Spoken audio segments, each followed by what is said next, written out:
Madame, Monsieur, bonsoir. Au début, en 1965, il y a une chorale de jeunes garçons, les Enfants du Rock, rebaptisée le Chœur des Enfants de Belgique, fondée à Lessines, et qui deviendra un ensemble remarquable, reconnu sur la scène nationale et internationale.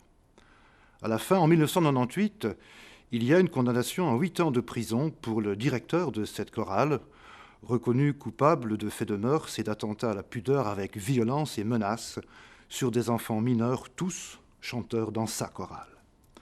Entre les deux, eh bien, des années de doute et de rumeurs, de refus aussi, de voir, de comprendre, de vérifier. 30 années de silence, un silence qu'on pourrait appeler culturel, pour éviter de salir ce qui devait être un bel objet de fierté, de beauté, d'innocence et de pureté. Alors aujourd'hui, des enfants devenus adolescents ou adultes brisent la chape de plomb, ils se libèrent, ils disent leur souffrance, ils disent aussi combien le silence a accru cette souffrance. D'autres victimes ont choisi de se taire encore aujourd'hui. Une jeune victime s'est suicidée en 1999. Et vous verrez dans cette émission que ceux qui témoignent le font anonymement. En effet, la pression sociale est restée extrêmement forte. C'est une pression que nous-mêmes avons ressentie à chaque minute de ce tournage, et jusque maintenant, c'est-à-dire jusqu'au moment de sa diffusion. Voici Le Chœur du silence, un document d'Agnès Lejeune et Jean-Pierre Grambert.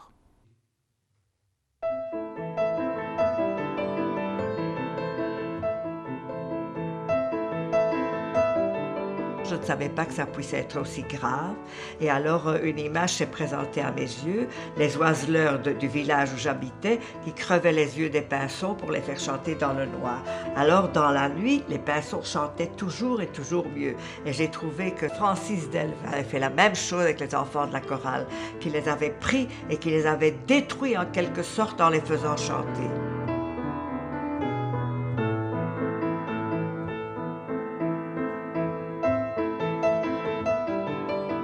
Le 15 mai 1998, la Cour d'appel de Mons mettait un point final à une affaire d'abus sexuels sur des mineurs.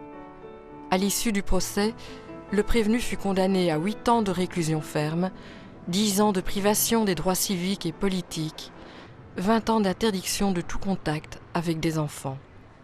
Ce verdict fut le résultat d'une longue partie de bras de fer, engagée quelques années plus tôt par d'anciens chanteurs du Chœur des Enfants de Belgique, créé en 1965 par le condamné dans le quartier Saint-Roch à Lessines. Les attendus du procès désignent des faits d'une exceptionnelle gravité. Attendu que le comportement pervers de Francis Delvin s'est inscrit pendant des dizaines d'années en totale contradiction avec les idéaux de la manécanterie qui lui avaient été confiés. Attendu que, profitant et abusant de l'autorité naturelle qui revient au directeur d'un groupe dont la réputation internationale a été consacrée par l'intérêt de la famille royale, le prévenu n'a eu de cesse que de rechercher et de provoquer les situations scabreuses qui incluaient la pratique continue de gestes attentatoires à la pudeur, comme des attouchements, des pratiques masturbatoires et des fellations. Attendu qu'il avait déjà été poursuivi pour des faits similaires et avait fait l'objet en septembre 1973 d'une décision de suspension du prononcé, attendu que les blessures morales causées aux victimes et à leurs familles sont gravissimes.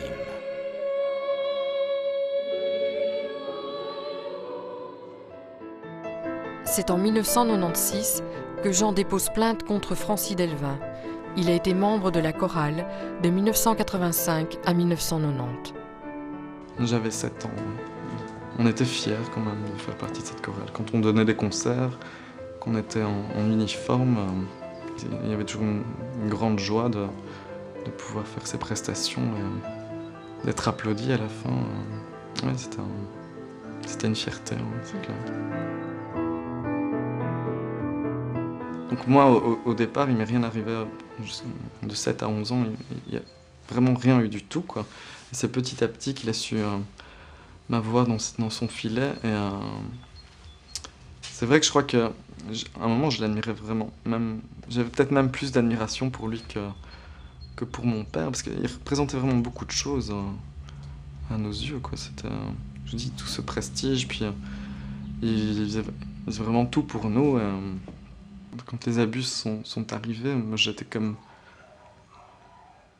Comme ouais, j'étais paralysé, je sais pas ce qui m'arrivait, mais c'est vrai que ça a été mes premières expériences sexuelles, quoi. Et c'est pas facile comment dire, de comprendre par après que c'était pas comme ça que ça aurait dû arriver la première fois. Parce que même si j'étais horrifié et dégoûté après que ça m'était passé sur le moment, physiquement, j'ai peut-être pris un peu de plaisir. Et c'est ça qu'on se sent coupable aussi, c'est qu'en fait, on a une image de l'amour complètement faussée pour la première fois, quoi. Quand c'est arrivé, il m'a dit « Jean, tu as 11 ans, mais tu es beaucoup plus mature que les autres jeunes de ton âge.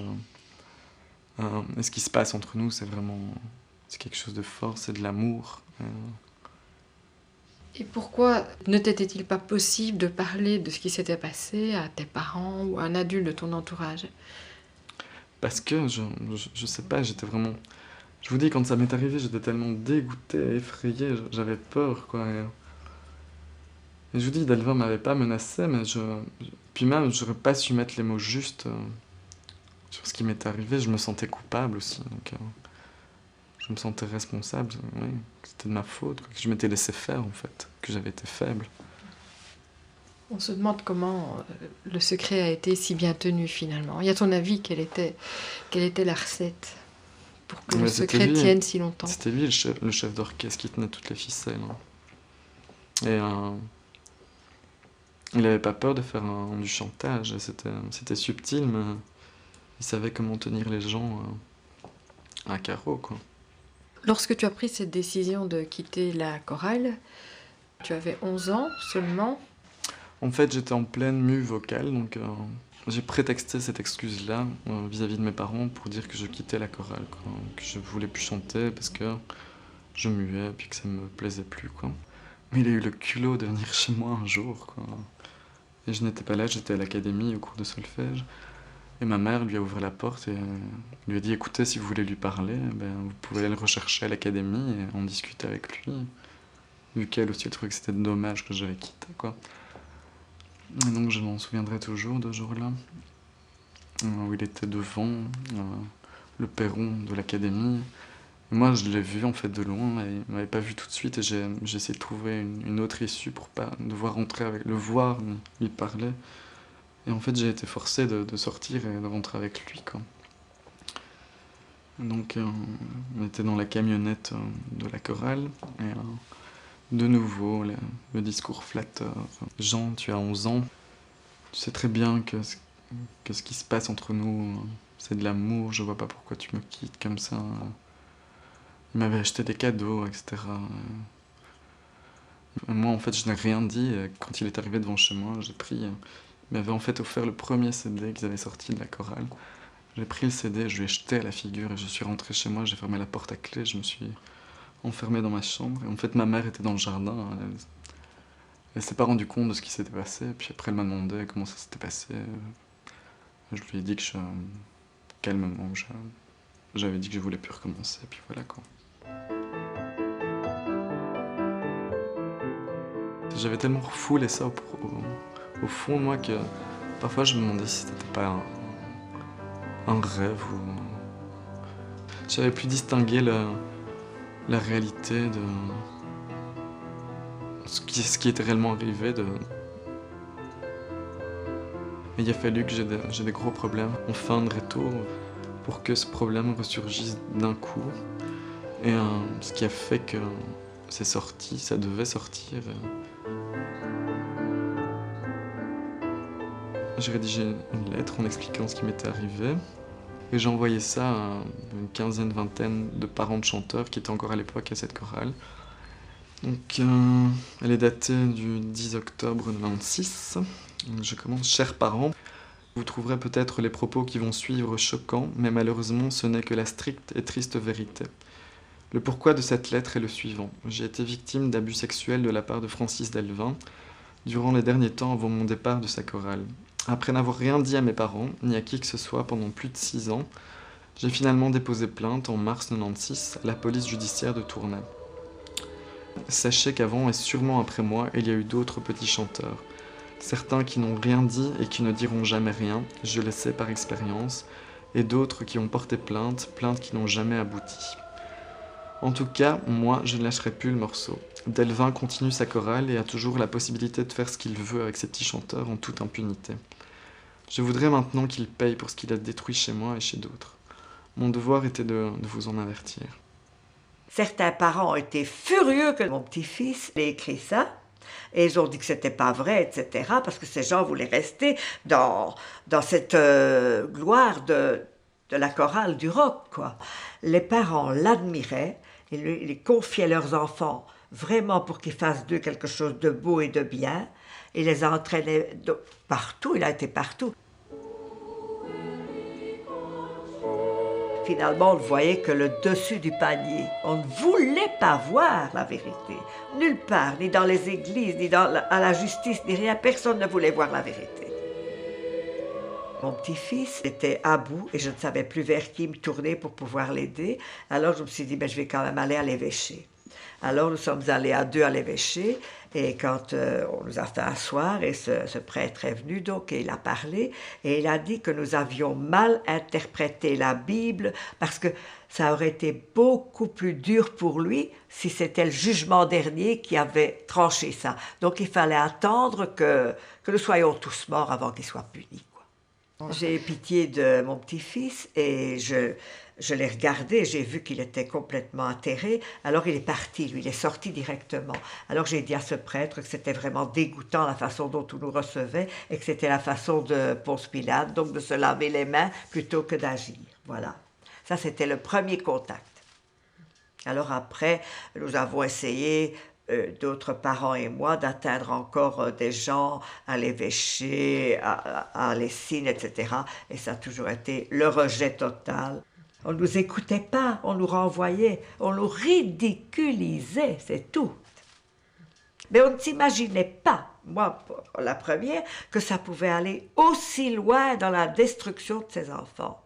Ça, on n'aurait jamais pensé. Je n'aurais pas pensé ça. C'est quand j'y étais sensibilisée, quand j'ai vu les dégâts se faire, quand j'ai compris combien c'était profond, que je me suis encore plus révoltée et plus acharnée. Parce qu'il y a beaucoup de gens qui m'ont dit « tu n'arriveras quand même à rien ». J'ai eu un premier avocat, en fait. Et j'étais un peu découragé, là, par son attitude, parce qu'il m'a dit « écoutez, monsieur, ce qui vous est arrivé, il y a déjà quoi 6-7 ans que ça vous est arrivé, il n'y a aucune preuve de ce qui s'est passé. Vous allez perdre beaucoup plus d'argent en faisant un procès contre monsieur Delvin que de gagner quelque chose. » Donc il m'a vraiment découragé. Donc ma mère et ma grand-mère avaient pris la bonne initiative de changer d'avocat, un avocat plus cher, mais c'est clair que c'est toujours l'argent qui fait le poids dans beaucoup de choses, mais en tout cas c'est un bon avocat. Et vers le mois d'octobre, il m'a envoyé une lettre, une première lettre de mon avocat, premier courrier, en me disant que je devais trouver moi-même d'autres chanteurs qui avaient été victimes, si on voulait vraiment punir Delvin correctement, quand même qu'il ait quelque chose, quoi. Donc là, ça m'a dégoûté. En fait, je me souviendrai toujours, un soir, j'étais dans mon cut, et j'ai pleuré, j'étais vraiment dégoûté. Je me disais, mais mince alors... Ils peuvent même pas faire ça eux-mêmes, c'est encore moi qui dois essayer de trouver des gens. Si après avoir lu cette lettre, vous avez toujours confiance en ce cher Francis, modèle de l'homme respectable et du catholique pratiquant, comme on me l'a déjà répondu, c'est votre problème. Mais moi, à votre place, je n'aurais plus la conscience tranquille en lui laissant un enfant entre les mains, surtout qu'il va bientôt avoir un jugement. Jean. J'ai reçu ton courrier de ce 10 octobre, dont le contenu m'a surpris. Il y a 4 ans, une plainte a déjà été initiée contre Francis Delvin. De nombreux parents ont été convoqués, des enfants interrogés. Les dégâts subis par Lamané suite à cette plainte ont été considérables. Parents inquiets retirant leurs enfants, rumeurs publiques néfastes, etc. Pour éviter tout problème de ce genre, le conseil d'administration de Lamané a veillé à ce que toutes les répétitions se passent en présence d'adultes. Jamais aucune plainte ne nous a été transmise. J'ignore exactement ce que tu as vécu et souhaite, si quelque chose peut être reproché à Francis à ton égard, que la justice fasse son travail. Mais je crains malheureusement que ton attaque contre M. Francis Delvin soit dictée par les problèmes familiaux et personnels dont tu parais faire état et qui serait né au début de cette année, soit 7 ans après les faits que tu soulèves. Je suis, pour ma part, convaincu que si des faits graves pouvaient être reprochés, tu t'en serais confié beaucoup plus tôt à tes parents ou à un proche. J'insiste dès lors pour que les parents de chanteurs ne soient plus pris en otage et que la volonté de saboter le cœur d'enfant de Belgique s'arrête. Agrée, Jean, l'expression de mes sentiments distingués. Oui, j'ai eu peur parce que j'ai eu une lettre d'un notaire de Lessines qui faisait partie du conseil d'administration et donc il m'a tapé une belle lettre à la machine, à l'ordinateur avec l'entête de son cabinet. On a essayé d'inventer des choses même pour me casser en fait. Et puis j'ai eu des coups de fil de pères de chanteurs qui m'ont vraiment descendu au téléphone. Je me suis fait traiter de tous les noms quand même. Ça a vraiment été très très dur, quoi. Je suis membre du conseil d'administration depuis 1991 et maman d'un petit chanteur inscrit depuis septembre 1989. Au titre d'administratrice, après réception de la lettre de diffamation de Jean, j'avais pris l'initiative et le temps de rencontrer sa famille le jeudi 21 octobre 1996. Ce fut à la grand-mère de Jean que j'eus affaire en présence de la mère. Je ne pourrai jamais admettre la façon dont cette personne a mené sans aucune retenue la diffamation et a tout fait pour provoquer la disparition du cœur d'enfant. Elle a osé dire devant ma famille que de toute façon j'étais qu'un sale homosexuel et que c'était pour ça que j'avais inventé cette histoire pour me justifier, que j'étais un mythomane, que je devais faire attention à ce que je faisais. Puis j'ai eu quand même des réponses positives, entre guillemets, de chanteurs que j'avais connus un peu. Et il aura fallu du temps, mais ils ont quand même fini par le dire. Et voilà quoi, puis ça a vraiment pris du temps, des mois et des mois quoi. Moi en fait je suis parti à l'étranger pendant un an, puis quand je suis revenu j'ai complètement pété les plombs, parce que ça n'avait toujours pas débuté, j'ai fait plusieurs tentatives de suicide, j'ai dû être hospitalisé, ça n'a vraiment pas été facile quoi.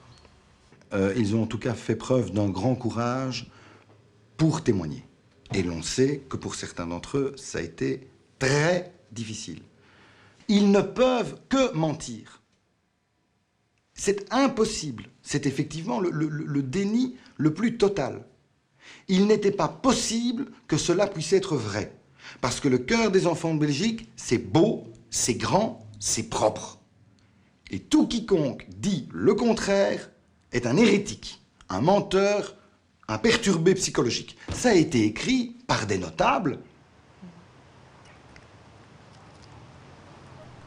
En 1979, Guillaume a 8 ans lorsqu'il entre à la chorale, il la quitte en 1987. Il est abusé dès l'âge de 11 ans. En mars 1993, il dépose plainte.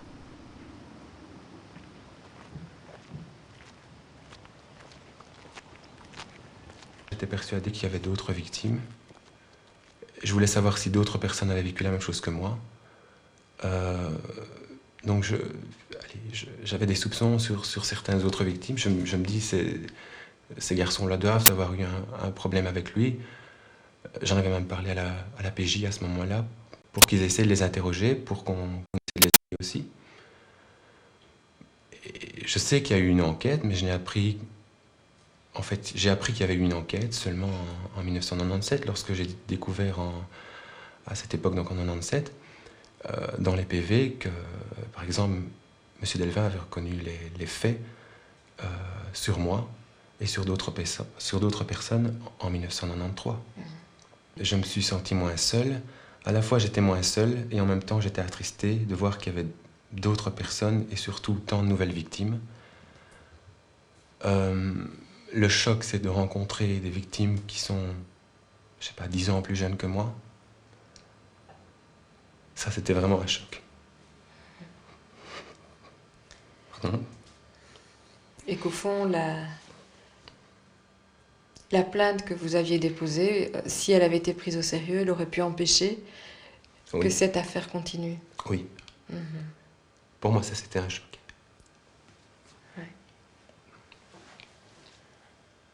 C'est vrai qu'on pourrait dire pourquoi j'ai attendu si longtemps. Il y a des gens qui vont peut-être dire c'est honteux de dire ça trop tardivement et de laisser les autres derrière, mais c'est pas possible d'en parler plus tôt, donc. Pour quelle raison est-ce qu'on est à ce point enfermé dans le silence à ce moment-là? Ben, c'est difficile à dire. Les parents, non, c'est pas possible d'en parler aux parents. Et puis on n'est pas prêt à parler à ce moment-là. On est dans un engrenage et c'est impossible de sortir quoi que ce soit. C'était un secret entre nous deux, comme il disait. Donc il fallait pas le dire. Comment est-ce qu'on pourrait expliquer ce qui vous a amené à accepter des relations de ce type-là avec lui? Moi, je vais revenir à la première fois, peut-être, où ça s'est passé. Enfin, j'étais sur mon vélo prêt à partir, et puis la porte s'est fermée devant moi, verrouillée. Puis il m'a emmené dans une petite pièce, je veux dire, le local, en fait, l'entrée. Et là, la porte de nouveau s'est refermée, verrouillée. Et puis, par toute une série de paroles. Et surtout, il m'a quand même poussé, ça aussi, Donc la première fois, c'était assez violent, il m'a poussé dans un canapé, en fait, qui était là. Même si lui ne le reconnaît pas, moi je m'en souviens très bien, comme si c'était hier, en fait, de cette scène.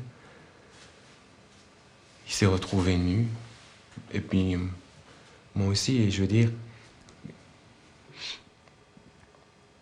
on se sent vraiment obligé de le faire, et puis on s'est senti tellement obligé, et en même temps on se sent tellement coupable de l'avoir fait qu'on n'ose plus rien dire. Et en sortant, ben, c'est fini, on se tait, quoi, en espérant que ça n'arrive pas, que ça n'arrive plus. Mais ça continue, quoi. Et voilà. Et ça continue, et apparemment ça continue dans un tas de situations. Dans un tas de situations où, à un moment donné, il avait pris l'horaire de travail de mes parents, surtout de maman. Bon, elle travaillait mi-temps et il voulait en principe savoir les jours où elle ne travaillait pas pour pouvoir la rencontrer, éventuellement pour lui donner des papiers ou... Enfin, que sais-je. Et en fait, il venait les jours, évidemment, où elle travaillait pas. Où elle travaillait, pardon. Et on se demande pourquoi on ouvre la porte, même ça. Mais je sais pas, on dirait qu'on se sent obligé d'ouvrir la porte, parce qu'on sent déjà les représailles après. Donc, moi, j'ouvrais la porte en me disant, ben, il y aura peut-être rien, et puis, je servais un verre d'alcool, et puis je buvais l'alcool de papa, quoi. C'était du whisky, mais enfin, bon, je veux dire, à cet âge si jeune, boire du whisky, j'en avais jamais bu, donc je commençais par boire un peu de whisky. Et puis après, il faut tout cacher après ce qui s'est passé, puisque évidemment il y avait de nouveau des choses qui se passaient du même style ou parfois pire. Et puis lui très à l'aise, de toute façon, même qu'il n'est pas chez lui, très à l'aise.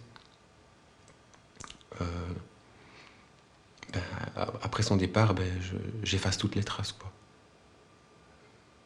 Je me lavais, quoi. Je lavais les verres 10 fois, 15 fois. Je remets les verres à leur place. Et parfois, c'était tout juste 5 minutes avant que ma mère ne rentre. Donc, et voilà. Et puis, on fait semblant de rien. Et donc, ceux qui continuent à douter, parce que justement, ces témoignages arrivaient soi-disant si tard, au fond, ils sont très cruels et très injustes. Oui, ils sont cruels. Alors, moi, je dirais ceci, c'est qu'à 12 ans, hein, je vais peut-être être cru, mais on ne recherche pas à ce qu'on éjacule dans la gueule, parce que c'est vraiment ce genre de choses. Je ne pense pas qu'à 12 ans, on recherche ça. On est simplement sous l'emprise d'une personne adulte qui nous fait jouer à une sorte de jeu et qui nous entraîne dans un jeu de plus en plus dégueulasse, quoi. On va dire ça comme ça. Et donc finalement, ça a duré pendant combien de temps, cette histoire? Pendant 4 ans, à peu près 4 ans. Je voulais partir, donc j'ai dit à mes parents que je voulais partir. Malheureusement, il est venu me rechercher, disant que j'avais une belle voix, etc. Donc mes parents s'étonnaient pourquoi je voulais partir, ils ne comprenaient pas évidemment. Donc je suis retourné, mais puis je suis reparti.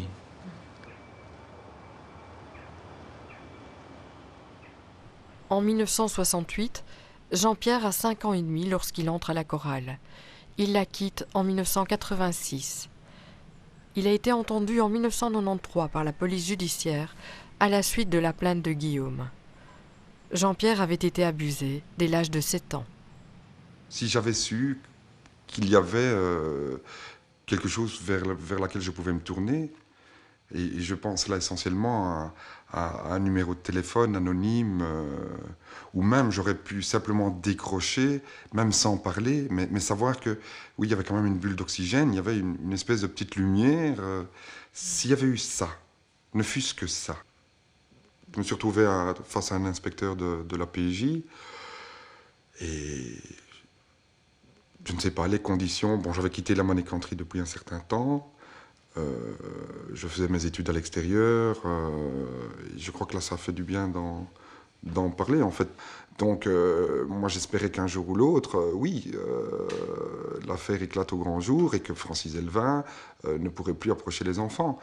Donc, est-ce que peut-être à ce moment-là, je me suis dit, bon, maintenant, on est un certain nombre à être entendus par la PJ, c'est le moment, si on veut arrêter, c'est le moment de parler. C'est peut-être ça qui a fait que finalement, j'ai raconté, bon, naturellement, en résumé, parce que comment voulez-vous, en quelques heures, résumer ce qui vous est arrivé pendant plus d'une dizaine d'années? J'ai attendu fin 93, puis j'ai entendu 94 en me disant c'est pas possible. Avec ce qu'au moins moi je lui ai dit, ça va venir. Et puis il n'y a rien venu, puisqu'en fait tous les faits que moi je lui avais racontés étaient prescrits. Donc mon témoignage ne faisait que donner des détails sur la personnalité de Francis Delvin, ne venait qu'informer les inspecteurs sur la manière dont ils travaillaient. Mais légalement, ce n'est pas mon témoignage qui pouvait mettre un terme aux activités de Francis Delvin, puisqu'il y avait cette horrible prescription. Je veux dire, avec le temps, vous devenez philosophe. Hein. C'est le fait de se dire, ça y est, encore une fois, il passe entre les mailles du filet. Il était plus fort que la justice, il était plus fort que nos témoignages, il était plus fort que nous. C'était vraiment, on se disait, mais est-ce qu'un jour, il sera possible vraiment de faire cesser tout cela? Comment le secret a-t-il été si bien gardé, finalement? Mais à l'intérieur de la chorale, il n'y avait pas de secret. Il n'y avait pas de secret. Tout le monde était au courant. Tout le monde, on le savait, ça se voyait. Je vous l'ai dit, lors des concerts, on était logés dans des familles. Donc, à un moment donné, se passait le moment de la répartition. Et qui faisait cette répartition? C'était Francis Delvin. Donc, en fait, lui avait énormément de facilité à choisir qui allait aller loger avec lui. Parce que lui, naturellement, n'allait jamais, ou très rarement, seul dans les familles. Donc à ce moment-là, c'était vraiment un jeu où tout le monde se cachait, ça se voyait, tout le monde se cachait l'un derrière l'autre. On essayait, ou alors de se montrer comme quand on voulait aller avec un copain, on essayait de s'imposer. Et puis quand il n'en restait plus qu'un, je veux dire, les autres, à la limite, même, il y avait des sourires pour dire, cette fois-ci c'est ton tour. Donc, je veux dire, tout le monde était au courant. Le fait que jamais la justice ne bougeait pouvait lui laisser croire qu'il pouvait agir en toute impunité. Oui, de toute façon, puisque les quelques personnes qui se sont hasardées à lui, avec beaucoup de gants, à lui reprocher ou à s'interroger sur la fameuse rumeur, il pouvait leur répondre, oui, il s'agit d'une rumeur, on m'a entendu, on a entendu il n'en est jamais rien sorti. C'était la jalousie du milieu lessinois, ce pauvre milieu ouvrier qu'il aimait bien dénigrer, sans culture, parce qu'il n'était pas tendre vis-à-vis de Lessine et de sa population. Et c'était justement cette odieuse cabale qui était menée par jalousie contre lui, contre son œuvre.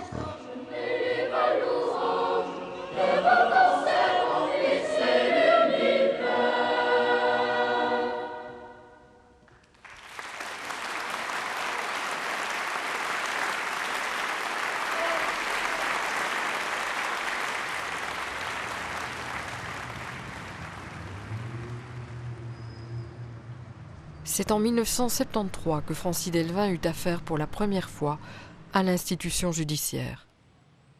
Poursuivi pour des faits de mœurs et d'abus sexuels, il bénéficie à l'époque d'une suspension du prononcé. Cette mesure signifie que les faits sont reconnus par la justice, mais que le prévenu n'est pas condamné. Il peut dès lors continuer à s'occuper de la chorale, sans aucune mesure particulière de surveillance. En octobre 1992, une personne anonyme dépose plainte au parquet de Tournai et dénonce les agissements de Francis Delvin, qui serait réputé pour avoir des tendances pédophiles prononcées et connues comme telles par la notoriété publique. En février 1993, lorsque Guillaume avait déposé plainte, il avait réclamé l'anonymat car il craignait des représailles. Interrogé, Francis Delvin avait reconnu un certain nombre de faits et avait appris des enquêteurs le nom de l'auteur de la plainte. D'autres chanteurs aussi avaient été entendus. Certaines dépositions faisaient état de faits extrêmement graves et précis, notamment des faits de sodomie. Mais le parquet avait constaté que les faits étaient prescrits. Dès lors, l'action publique contre Delvin était éteinte. Il pouvait ainsi continuer à s'occuper de sa chorale. En 1995, une nouvelle loi est votée en matière d'abus sexuels. La prescription passe de 3 ans à 5 ans à partir de la majorité légale des victimes. Grâce à cette nouvelle loi, le parquet pourra écarter certaines prescriptions et regrouper les plaintes et déclarations de plusieurs chanteurs de manière à établir l'unité d'intention délictueuse sans interruption de plus de 3 ans pour des faits commis à partir de 1989. D'autres victimes sont restées dans le silence, mais cette fois, l'étau se resserre autour de Francis Delvin. Son procès démarre en avril 1997. L'audience publique est reprise. Nous allons appeler l'affaire Francis Delvin. Il a été condamné pour cela par le tribunal correctionnel de Tournai à une peine d'emprisonnement de 4 ans avec sursis probatoire pour ce qui excède 3 ans. Et lui va faire appel en disant « j'ai été injustement condamné, trop sévèrement condamné pour les 2-3 petites bricoles ». Ça a toujours été son système de défense que j'ai fait à ces jeunes qui finalement ne demandaient peut-être pas mieux. On en est allé jusque-là. Il n'a pas été véritablement entendu par la 4e chambre de la Cour d'appel de Mons, puisque là, il s'estimait injustement condamné en ayant 3 ans de prison à faire. Eh bien, la Cour d'appel de Mons a dit ce sera 8 ans. Il a poussé les choses jusqu'à former un pourvoi devant la Cour de cassation, estimant que l'arrêt de la 4e chambre était entaché d'irrégularité. La Cour de cassation a rejeté ce pourvoi. L'arrêt de la Cour est du 15 mai 1998. Il y a un pourvoi en cassation. Ça peut prendre des mois et des mois et des mois et des mois. Mais c'est fin août 1998, moins de 3 mois après, que Delvin sera incarcéré. Le moment du procès, évidemment, c'est un passage obligé et en même temps difficile pour ces jeunes. Pour quelles raisons n'avez-vous pas demandé le huis clos finalement? Il fallait que l'on entende les plaidoiries des parties civiles. Il fallait que l'on entende le réquisitoire du procureur du roi et ultérieurement du procureur général. Maintenant, bonnes gens qui traitez ces victimes d'iconoclastes, vous allez entendre que ce sont des victimes. Et vous allez entendre que votre statut intouchable, elle avoue. Elle avoue, elle reconnaît.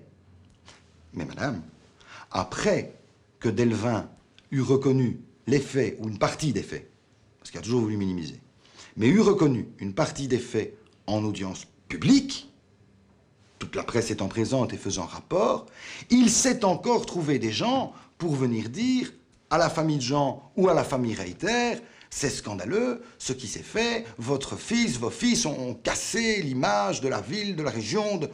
Il s'en est trouvé de moins en moins, mais il s'en est encore trouvé.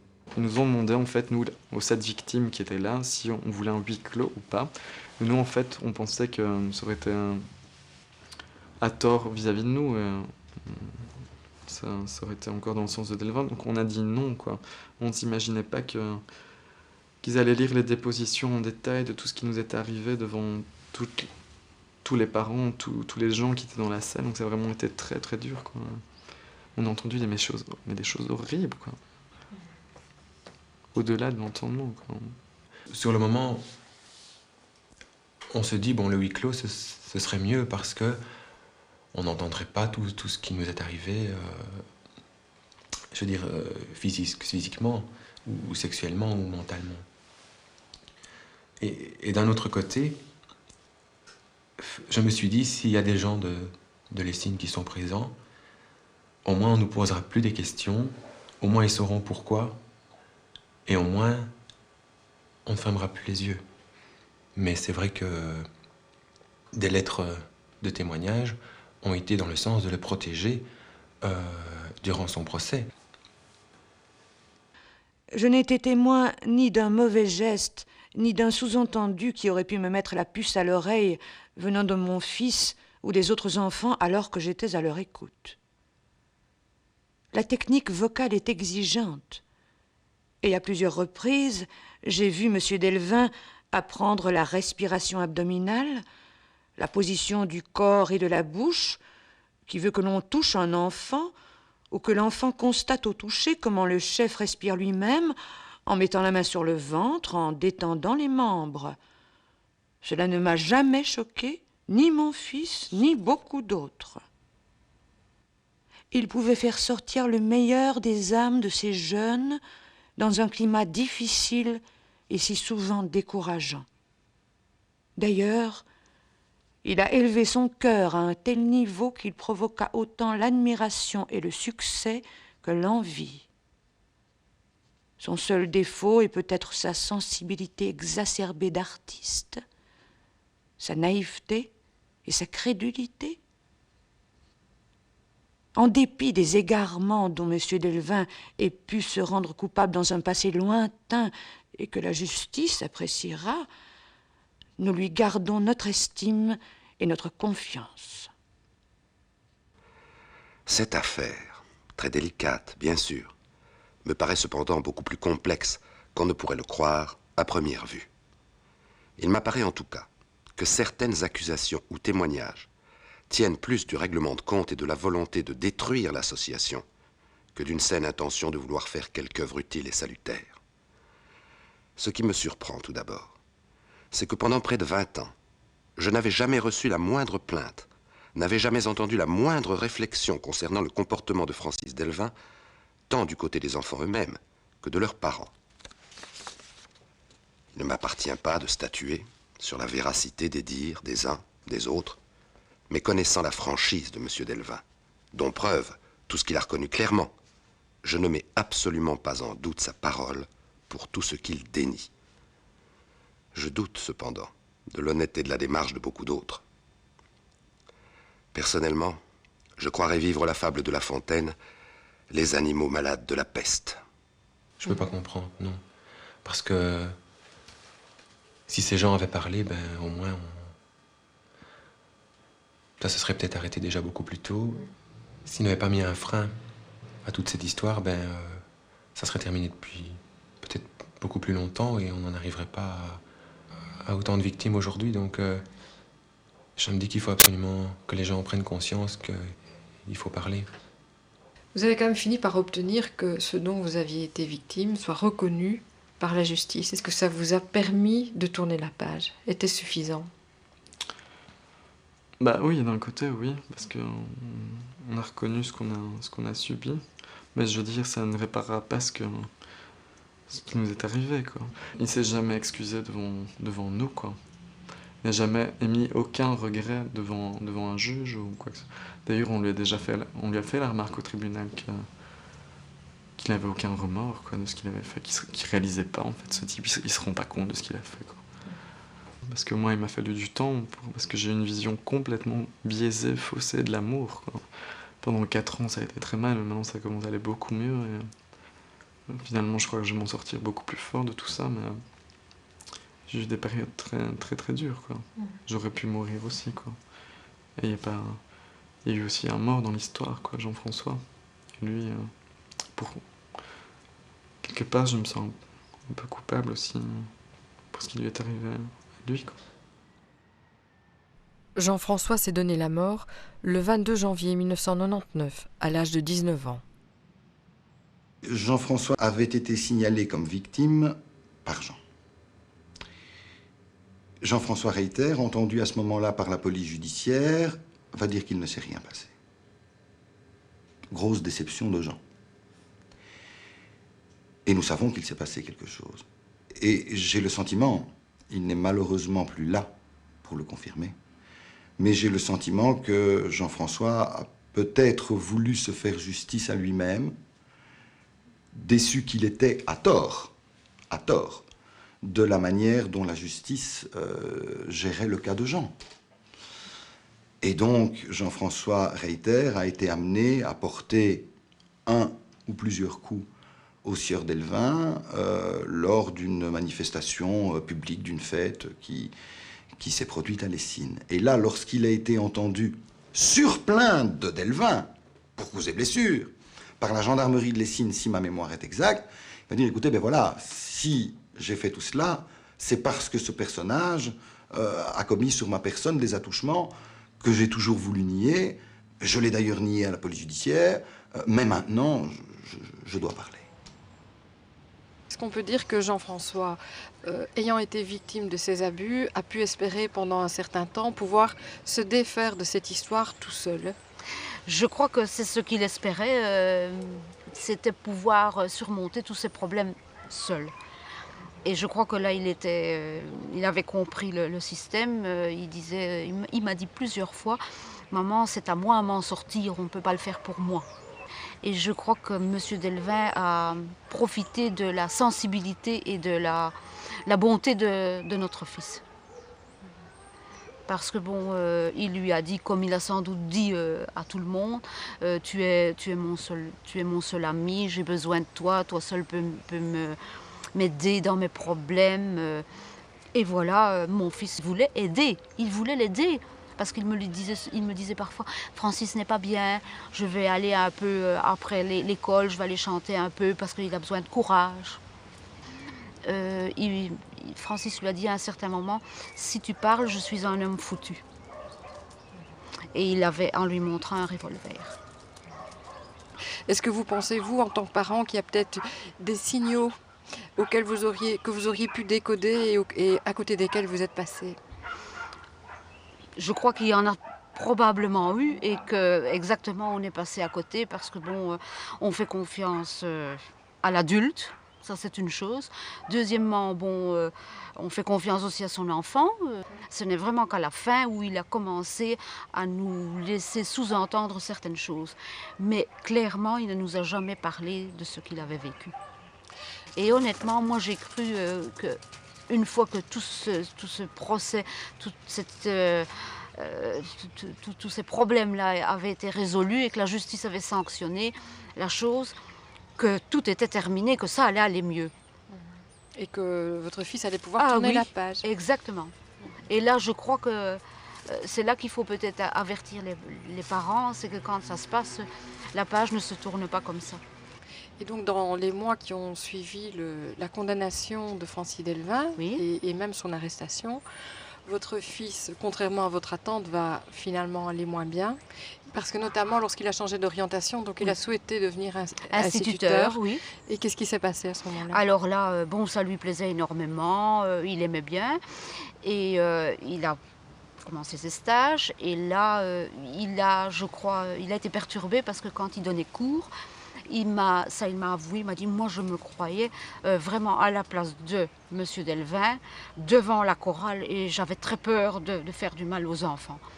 Et il m'a dit peut-être que je devrais en parler à un de mes professeurs. Et moi, j'ai trouvé cette idée assez bonne. Il en a parlé, je ne sais plus si c'était au professeur de psychologie ou de pédagogie, un des deux.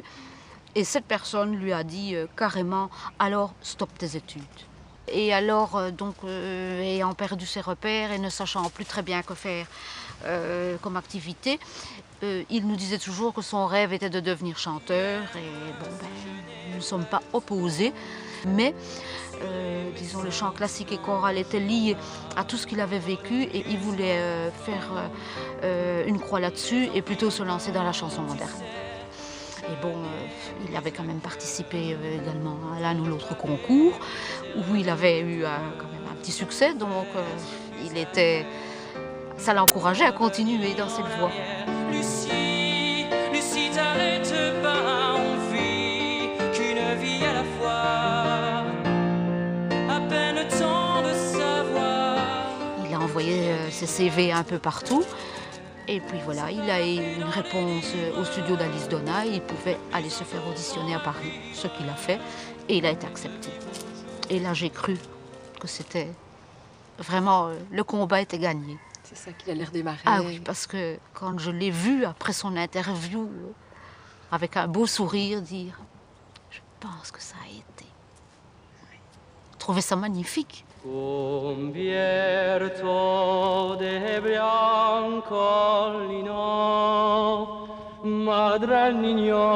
mis à part le foot dans ta vie, ton sport favori c'est quoi? Mon sport dans la vie préféré? C'est la vie c'est un sport donc forcément. Non, c'est la vie en général, il n'y a pas de préférence particulière. Et sur le grand terrain de la vie, tu te situes à quel poste exactement? Dans la vie, je passe par des phases plutôt un peu défensives, on va dire. Mais je pense que j'ai un tempérament plus attaquant.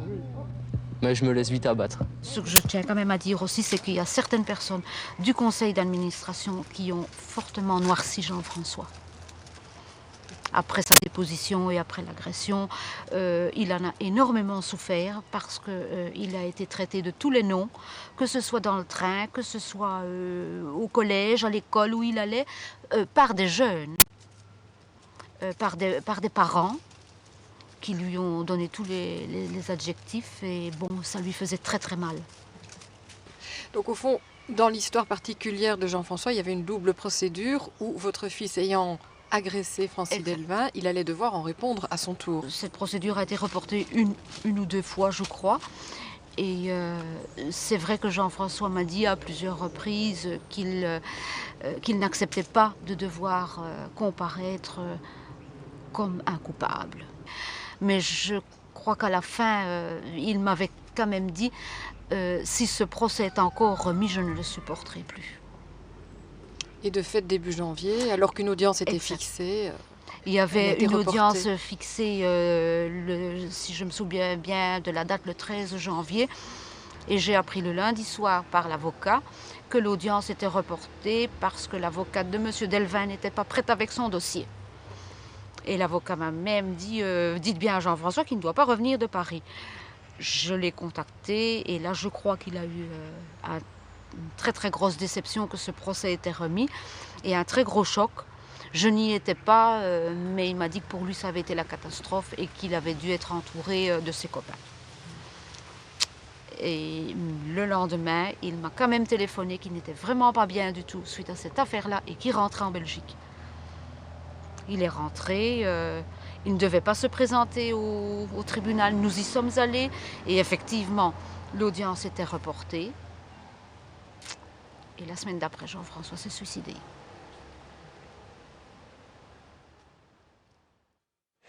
Et je dirais quand même que Jean-François s'est battu énormément. Donc pour moi, il est très fort. C'était quelqu'un de bien. Quelqu'un qui est parti trop tôt. Mais je dirais que pour moi, il a quand même réussi son combat, puisque, avec tous les autres d'ailleurs, on a réussi notre combat, puisque il est quand même en prison. Bon, évidemment, ça ne remplacera jamais la vie, mais bon. En 1992, Jérôme a 7 ans lorsqu'il entre à la chorale. Il la quitte en 1996. Il a déposé plainte pour viol contre Francis Delvin en avril 1998, alors que le procès se déroulait à la cour d'appel de Mons. Cette dernière plainte a été jugée en janvier 2000. Francis Delvin, écroué depuis août 1998, a été reconnu coupable d'attentat à la pudeur avec violence ou menace sur un mineur de moins de 16 ans. Il a été acquitté pour la prévention de viol. La peine a été absorbée à la précédente. Francis Delvin était le repère. Et bon, vu qu'on passait pas mal de temps avec lui, ce qu'il utilisait surtout comme pression, c'est de dire bon, c'est moi le centre, c'est moi qui fais de vous ce que vous êtes. Et bon, moi c'est surtout l'idée qui m'est restée, c'est que sans lui j'étais rien du tout. Le pire là-dedans, c'est que j'ai aucune confiance en moi. J'ai toujours besoin de me sentir dépendant ou protégé par quelqu'un ou par quelque chose. La procédure judiciaire qui a fait en sorte qu'il a quand même fini par être condamné, est-ce que ça n'a pas été quelque chose d'important sur le plan symbolique pour toi? Est-ce que c'est pas quelque chose qui a permis peut-être que tu puisses tout doucement tourner la page là-dessus? Non, je pense que tourner la page, ça j'ai jamais fait. Moi je pense que oui, sur le plan symbolique, oui. Je me suis dit bon, il y a quand même des limites, il peut pas faire tout ce qu'il veut, ça reste pas comme ça. Et qu'est-ce qui peut faire en sorte aujourd'hui que tu puisses tourner cette page-là?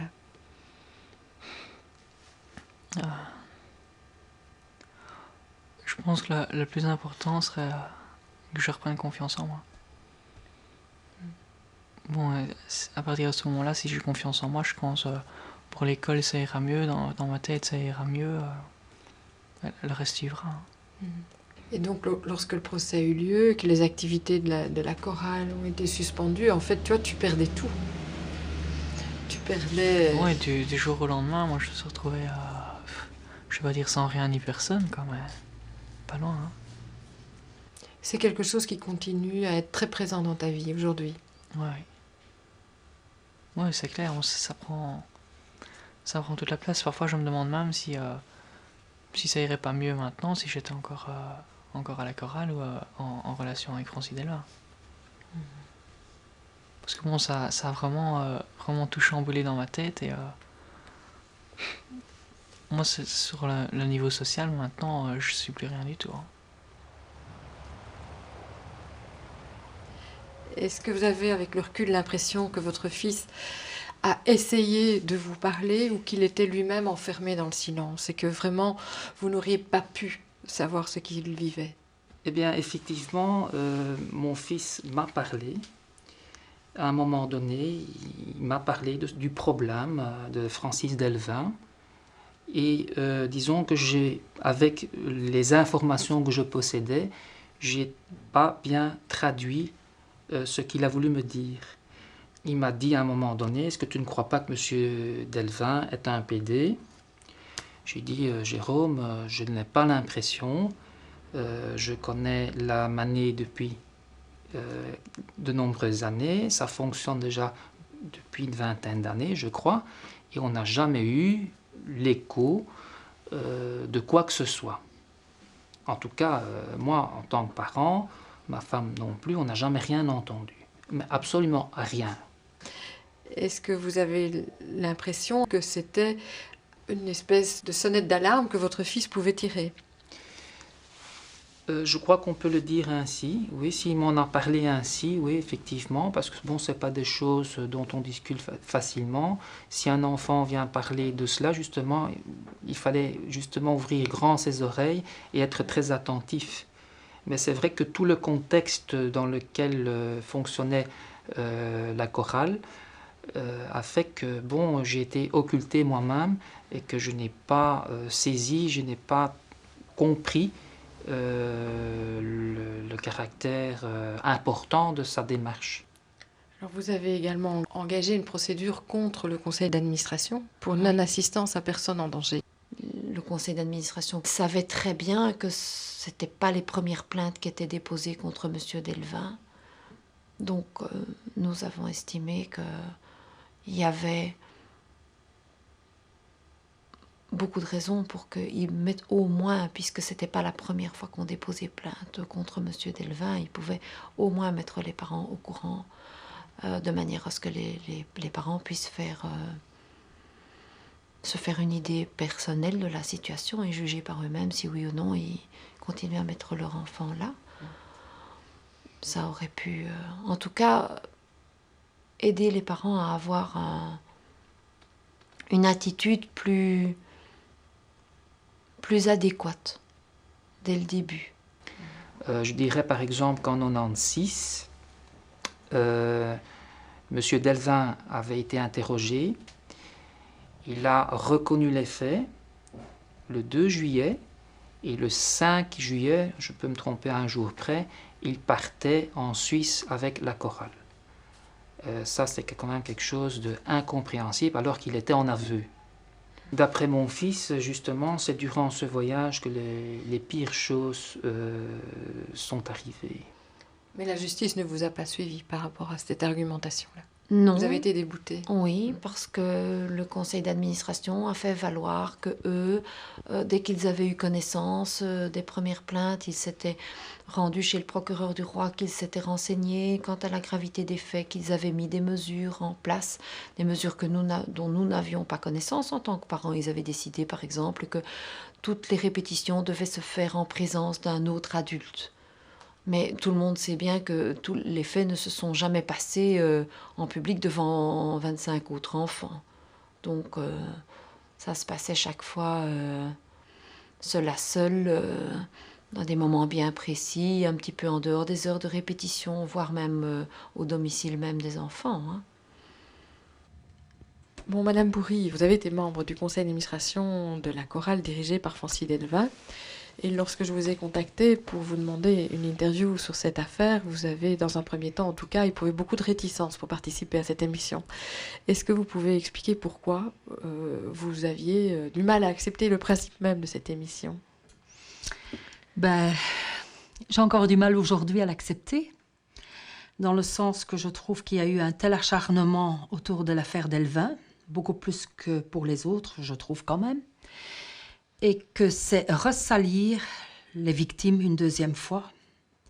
Et victimes, j'entends par là ceux qui ont été victimes de pédophilie dans cette affaire, mais aussi toutes les autres victimes, celles qui ne se sont pas montrées, celles qui ont été victimes aussi parce qu'ils ne pouvaient plus continuer de chanter.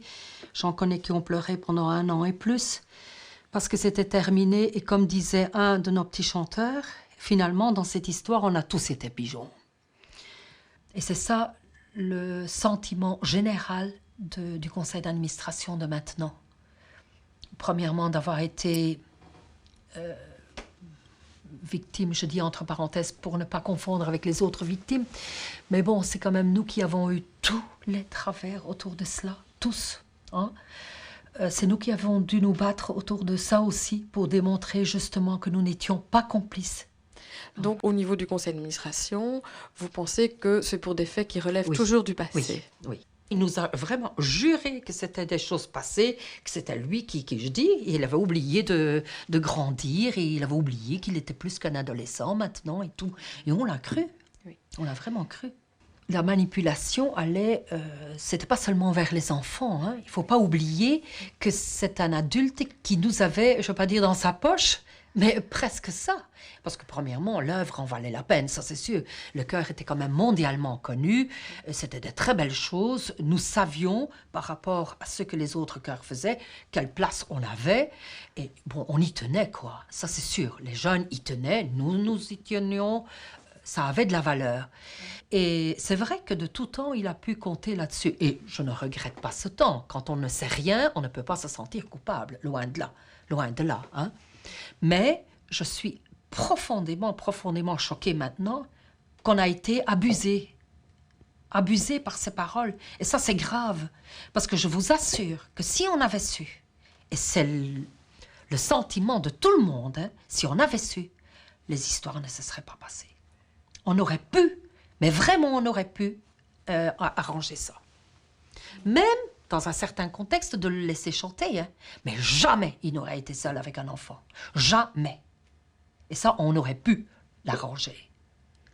Et ça c'est grave, quoi. Et c'est pour ça que je dis, mais mon Dieu, pourquoi personne n'a jamais parlé d'avant?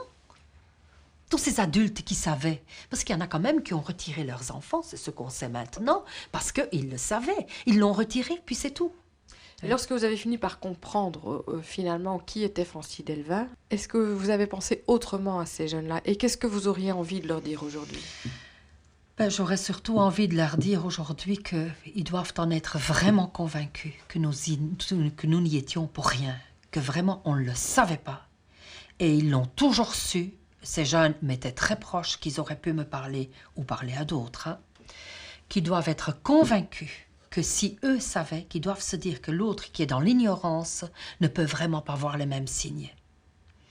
Et je voudrais aussi leur dire que, et ça je voudrais même demander pardon à ces victimes et à leurs parents de ne pas avoir été au procès. Pourquoi n'y étais-je pas? À l'époque, Francis Delvin nous demandait, ou nous expliquait, nous manipulait aussi dans une certaine mesure pour dire « n'y allez pas ». On a demandé de faire profil bas, on a demandé de ne pas se montrer pour ne pas mettre de l'huile sur le feu face aux victimes, etc. Mais ça, je le regrette très fort. Et je comprends aujourd'hui, et je pense que d'autres le comprennent comme moi, que si on était allé, nous ne l'aurions pas défendu aussi longtemps. Nous aurions vu tout de suite de quoi il s'agissait. J'estime qu'à partir du moment où le procès était lancé, ils auraient pu au moins avoir la politesse, la décence et l'humanité de... Enfin, tout ça, j'engloberais engloberait dans la notion de respect. Par respect, ils auraient pu assister aux audiences qu'ils n'ont pas fait, ni avant, ni pendant, ni après, rien. Au contraire, je crois que certains même ont encore défendu jusqu'à la dernière minute Francis Delvin. Et puis alors, il y a ce que moi je trouve regrettable, c'est qu'il y a cette reprise donc, des activités de la chorale, parce que, connaissant la personnalité de Francis Delvin, ça doit lui faire extrêmement plaisir, là où il se trouve, de savoir que son œuvre continue. Et ça sera toujours un énorme moyen de défense qu'il pourra utiliser à sa sortie en disant « mais voyez ce que j'ai fait, la preuve, ça continue toujours, on a essayé de m'attaquer ». Et ça, reprendre l'œuvre de Francis Delvin, c'est-à-dire lui donner une continuité et faire en sorte, quelque part, que ce monsieur reste toujours président fondateur, parce qu'il pourra toujours, même à la limite s'il était exclu de tous les statuts et tout, il pourra toujours le revendiquer comme tel. Et ça, je peux vous dire que c'est douloureux. Maintenant, petit à petit, ça va mieux quand même. Mais c'est un travail très très lent et très très profond. Oui, mais je pense que c'est un peu ça que les gens ne comprennent pas. Et tout le monde me dit, bon, maintenant c'est fini, tourne la page, aie confiance en toi, un point, c'est tout.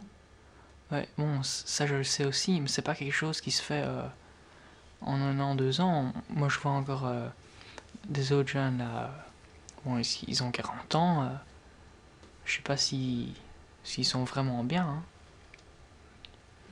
Moi, je pense que c'est quelque chose que je dois prendre le temps de faire. Comme bon, si tout le monde me presse, ça pourrait casser quelque chose. Oui. Enfin, je sais maintenant, je suis sûre maintenant qu'ils mettent des années à se remettre de ça. Et je ne suis même pas encore persuadée qu'ils s'en remettent totalement. C'est très difficile à vivre. Pour eux, d'abord, pour leur entourage aussi. C'est un travail de fourmi finalement pour tout le monde, pour reconstruire tout ça.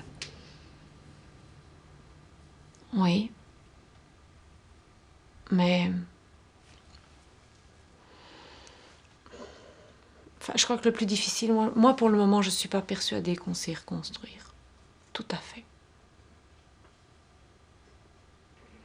Ça, je ne suis pas persuadée. Peut-être que ça va changer, hein, mais... En tout cas, pour le moment... ça ne m'apparaît pas comme ça. Ça ne m'empêche pas de continuer à me battre et à faire en sorte que... Oui.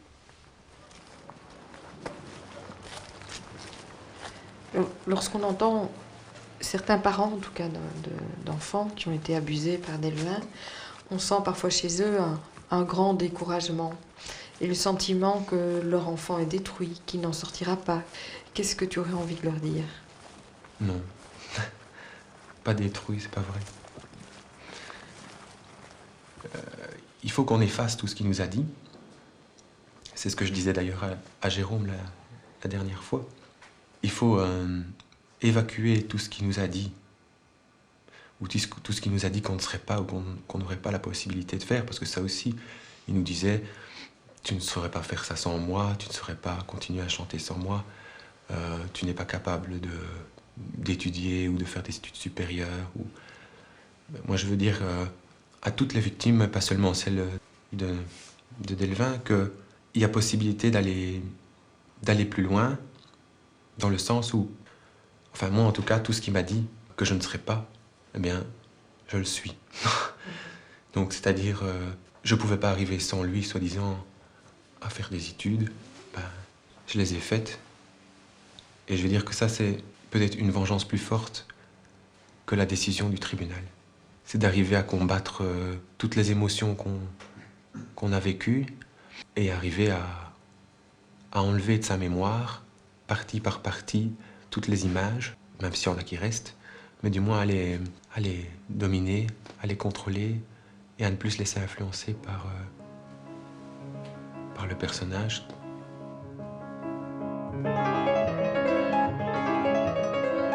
Pendant un moment, je pouvais plus faire de la musique parce que j'étais trop mal. Ici, ces derniers temps, comme j'allais mieux, j'ai recommencé à toucher mon piano. Puis voilà, quoi, c'est revenu petit à petit. Et maintenant, je reprends des cours avec mon ancien professeur. Ça me fait beaucoup de bien. C'est important pour mon équilibre personnel.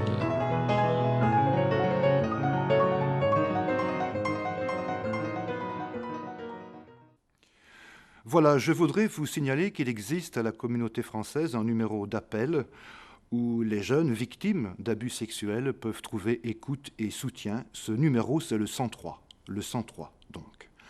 Le mois prochain, Fait divers s'intéressera à un problème qui soulève de plus en plus l'attention de l'opinion publique. C'est celui du harcèlement moral sur les lieux de travail, un harcèlement moral qui récemment a poussé au suicide un jeune facteur de la région bruxelloise. Excellente fin de soirée. Au mois prochain.